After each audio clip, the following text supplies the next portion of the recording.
Welcome once again to the Tin Dog Podcast. This week's podcast is a double, reviewing Mr. Moffat's library-based story. Sadly, this is a re-record, as there were some issues with the MP3 encoding. So sorry this is a bit late, but I have actually recorded this show once already, and now I have to do it all again from the original notes. If it'll help you, imagine Cosgrove Hall sitting there, digitally remastering it from audio recordings and snippets of notes that they found lying around. No, it doesn't help me either. So let's begin with the first half of this podcast recording, with the dedication of this week's show to Graham Brown of Glasgow. Thanks for keeping the Tin Dog Podcast running. I'd also like to thank everyone who's sent me positive emails lately. It really means a lot. And of course the majority were asking where this particular Tin Dog Podcast was. Well, of course now you know the answer. And that also explains how you got the slightly rushed podcast last week, bringing you up to date with all of the DVD releases. Hope that one was okay. Anyway, enough chat. Let's discuss Part 1, Silence in the Library. Of course, Silence opened with one of the greatest openings of any Doctor Who I've seen in, ever. It started like this. Close your eyes and tell me what you see. The library. Open your eyes again. Where are you now? My living room, Dr. Moon. When you close your eyes. I go to the library. And this was more than enough to get most Doctor Who fans going. It doesn't really come as much of a surprise that the week before this story aired was the week that we found out all about the Grand Moff, replacing RTD. And indeed, as a small note to one side, it's nice to be able to announce that Russell T Davies, or indeed as his real name is, Russell Davies, has just been given an OBE. Or at least he'll be in the next Queen's Honours list, which of course is the same award that Verity Lambert had. Well done, Russell. Thanks. Getting back to the story at hand, the importance of multiple storylines of course is obvious to us all, and indeed Mr. Moffat likes to fill his two-part stories with enough ultimately interconnected storylines to keep the fans guessing for that whole intervening week. So we're presented with our little girl, the one who closes her eyes and is in the library. We're then presented with the same scene, but from a different point of view, when we discover the little girl's seeing through the eyes of a security camera, a lovely piece of design in dark wood. And then after that, the story really picks up a gear when we meet River Song. She becomes our new focus for the whole of fandom.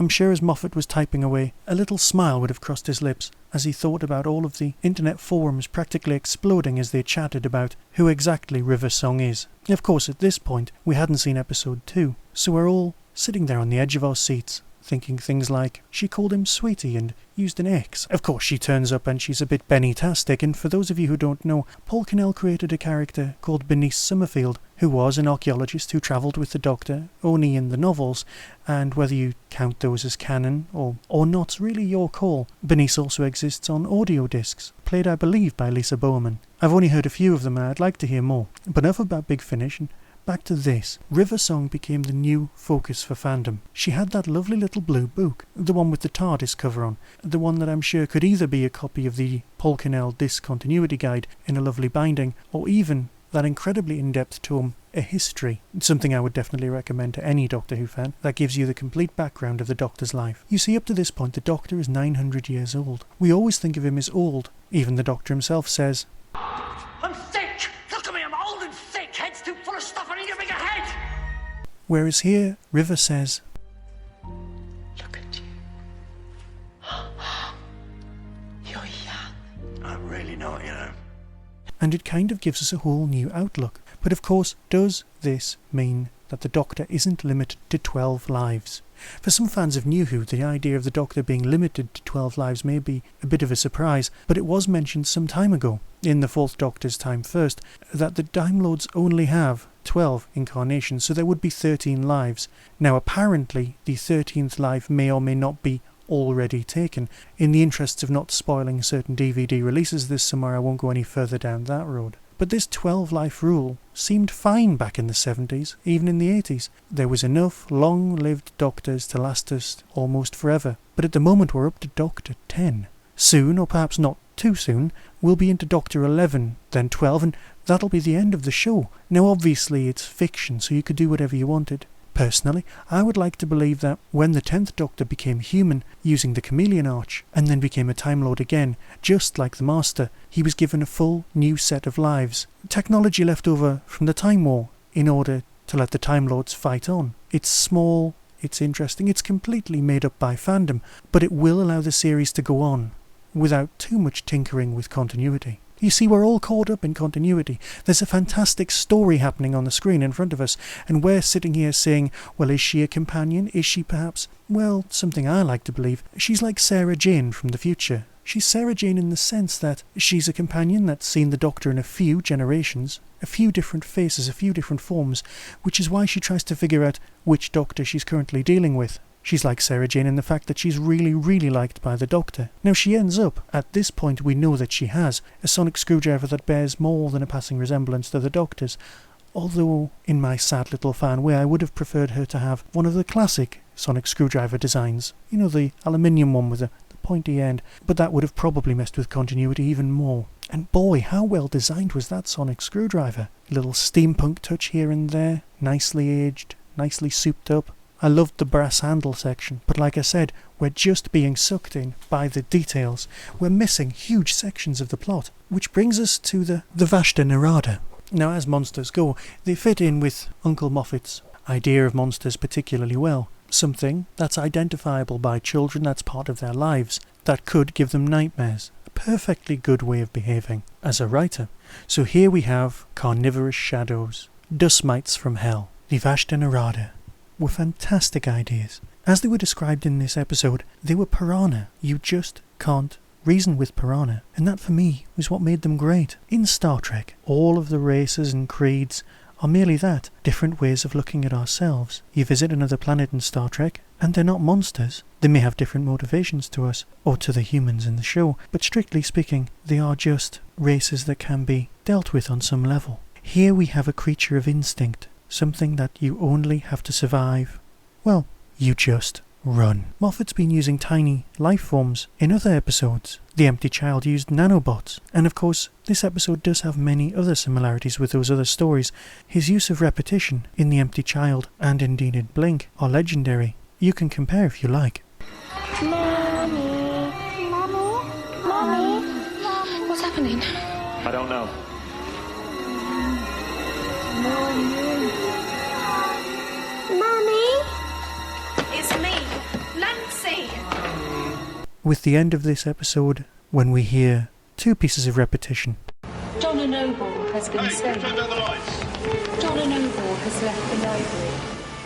Donna Noble has been saved. Hey, who turned down the lights? Donna Noble has left the library. Donna Noble has been Hey, saved. who turned down the lights? Again, wonderfully executed. And as the episode ended, we were left with several questions. Questions we considered to ourselves nicely over the week. The first, of course, was who really is River Song? You've heard my theories on that already. The second was, where does reality actually lie? And who is the little girl? Now, of course, most of us thought that the little girl was Cal because she was the security system, because she saw through the security system, but we didn't know who Dr. Moon was. We didn't know about the world the little girl lived in. Now, even if it was like The Matrix, that's The Matrix in the film. That's fine, because deep down, The Matrix, as a virtual reality thing, comes from Doctor Who. Well, actually, doesn't really come from Doctor Who in that sense. It comes from a much earlier set of sources that permeate sci-fi culture for almost 100 years. We've been asking ourselves questions like what really is real, and how do we know it's real, for as long as we've been alive, for as long as mankind's been sentient. So implying that somebody's been ripping someone off as an idea just means you don't understand the idea completely yourself. Of course we had some clues to this. The planet was the biggest hard drive ever. The idea that all of these people had gone missing, and yet they'd been saved, was something we could all deal with. And we were still expecting Moffat to pull something else out of the hat, because this was one of the nicest and best Doctor Who stories we'd had in what's been a fantastic season so far. We had heard in other Doctor Who stories that the human race had spent millennia as downloads, so storing them as data really isn't a problem. When Donna eventually vanishes, we assume she's been saved, just like everyone else. Oh, I have a small question about this, but perhaps that'll wait for my review of episode 2. To bring me up to the episode 2 review, here's a short word from another podcast that you might enjoy. Coming soon to Broken Sea Audio Productions.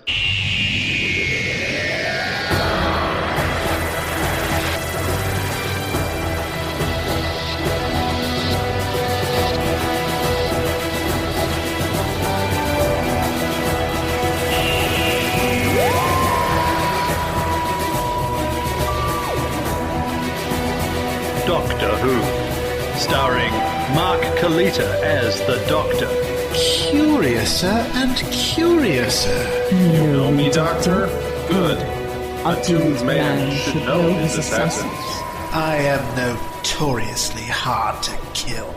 Time's champion has entered a new dimension of adventure. But that's impossible. I was there when Zach recorded the log.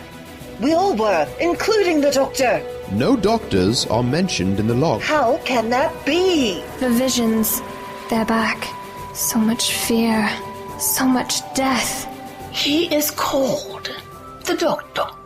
You are to be the vehicle of his salvation. Salvation. Salvation. Salvation. Salvation. Salvation. Salvation. Salvation. Doctor Who, coming to Broken Sea Audio Productions, January 2008. BrokenSea.com. And so, episode 2 comes around a week later. We're still there, sitting quietly, waiting to hear if that lovely little blue book would ever be released as a nice filofax, possibly as a free gift with that children's Doctor Who magazine that always seems to be in the supermarket whenever you go. One thing we are very aware of is that this episode really isn't Love and Monsters. Many theories had been put forward by this point as to who exactly River Song was, and that was fine. I was still sticking with my theory. Small questions, like where did all the books actually come from, and more importantly, what were they printed on, because I just assumed that they were going to be extremely high quality reproductions, perhaps printed on something like a buckyball, so that they wouldn't age or damage or anything like that, thus allowing perfect storage, was swiftly thrown out of the window. A few things worthy of note in this story, of course, is Donna's Matrix-style life. Let's compare this. Right now, we're inside a computer program. Is it really so hard to believe? Your clothes are different, the plugs in your arms and head are gone. Your hair has changed. Your appearance now is what we call residual self-image. It is the mental projection of your digital self. What is real? How do you define real? If you're talking about what you can feel, what you can smell, what you can taste and see, then real is simply electrical signals interpreted by your brain. This is the world that you know. It exists now only as part of a neural interactive simulation that we call the Matrix. With this, I suggested we meet here because a playground's the easiest place to see it. To see the lie. What lie? The children. Look at the children. Why'd you wear that veil? If I had a face like yours, I wouldn't hide it. You remember my face then? The memories are all still there. The library, the Doctor, me. You've just been programmed not to look. Sorry, but you're dead. In a way, we're all dead here, Donna. We are the dead of the library. Well, what about the children? The children aren't dead. My children aren't dead. Your children were never alive. Don't you say that. And I must admit, I think Doctor Who did it slightly better. Now, of course, I'm just a little bit biased, but that's not a problem, is it? You won't hold that against me. Something that I do hold against this episode, however, is something Donna said to the person who becomes her husband. She said, Ooh, you've got a bit of a stammer there. Bless. Oh, skip to a vowel there, easy. And as I heard that on the screen, I did think to myself, I wonder how many people are going to be picked on Monday because of their stammer, and they'll use Donna's words. Admittedly, she didn't deliver them with even remotely the amount of hate or loathing that some people might be exposed to, but it did make me wonder for a moment. We kind of were presented with the final story that we thought we would have. I didn't, however, expect the small girl to be one of the people with the spoon faces. That came as a surprise to me, not admittedly to everyone else, but that's fine. I enjoyed everyone's performance in this. Alex Kingston was exemplary. In fact, I don't think there was a bad performance in the whole programme. Dr. Moon was lovely and sinister until we saw the moon and somebody said that was Dr. Moon. Is it just me, or is having a character called Sky in the next Doctor Who and a character called Moon and another character called River a little bit odd? I do, however, have a small question. Something that's occurred to me the other day. Donna gets transmatted or beamed into the large supercomputer at the centre of the planet, and then she gets reconstituted and lives to fight another day. However, isn't there something on Donna's back? Did that also get backed up, saved, and then returned to her in one piece? I'm sure we'll find out within the next 3 weeks. I enjoyed River Song's description of her Doctor, although I must admit I expected her to have had at least 3. It reminded me of Hugh Laurie in the TV series House, the unshaven, the slightly manic, the also slightly posh, but of course with his original English accent. I like the idea of being able to tell the Doctors apart and not apart just by looking them in the eye. And I also like the idea of there being countless more episodes and stories containing the Doctor that would go on for a very, very long time. Although how small the print is in that book is open for debate. Some people in fandom's world look at the stories that Russell T Davies has been responsible for over the last few years and see certain themes reoccurring. To these themes they say there is some sort of agenda, and one of them is to do with the use of gender roles. Men fancying other men, women with other women, and so on. Things that were never really dealt with in the original Doctor Who. For some of these people have seen that Moffat coming in to replace Russell T Davies could be a new beginning to this. Well, I'd like to draw their attention to the BBC 7 downloadable commentary, where Moffat talks about his original script. And in the original script, the person who was Donna's husband is revealed to be a woman. Russell loved this, Steven loved this, but the rest of the crew thought it was one step a little bit further than we needed to go in the narrative. Not because it was a bad idea, but mainly because it detracted from the idea that Donna's relationship with anyone inside the virtual world was real. I just thought people who worry about agendas and that sort of thing should be aware of this. Of course, another theme of Moffat's stories is that everybody lives. Whether he'll be able to keep this up when he takes control is another thing worth thinking about. I for one hope he doesn't. I'm not exactly after a high body count, but I am after something else, and I know he's more than capable of producing it. Everybody lives? Yeah, but not always. And so we come to the end of this review. A fantastic story, well executed, well acted, with enough backstory to keep all the most cynical of the old school fans happy. I for one loved this. And before I go, I'd like to play another track from the excellent Who Mix site. This is Andy T's version of the Middle 8 medley. Now for those of you who don't know, the Middle 8 is the centre section of the Doctor Who theme tune, which has, like the Doctor Who theme tune itself, evolved with time. This is a medley of all of the available versions, brought together for the first time.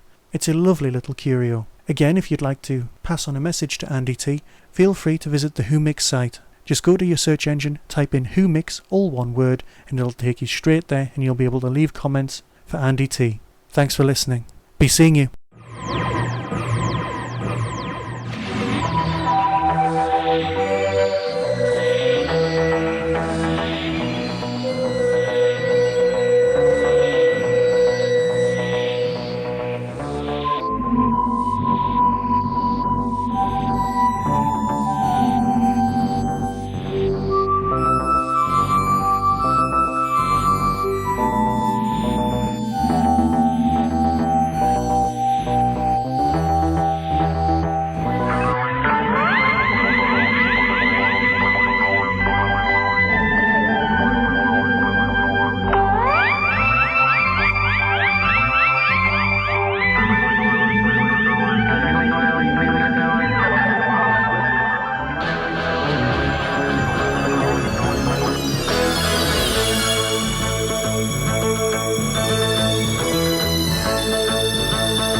You have been listening to the Tin Dog Podcast. Doctor Who and its associated shows are all trademark of the BBC. No infringement is intended. Contact us at tin-dog@hotmail.co.uk.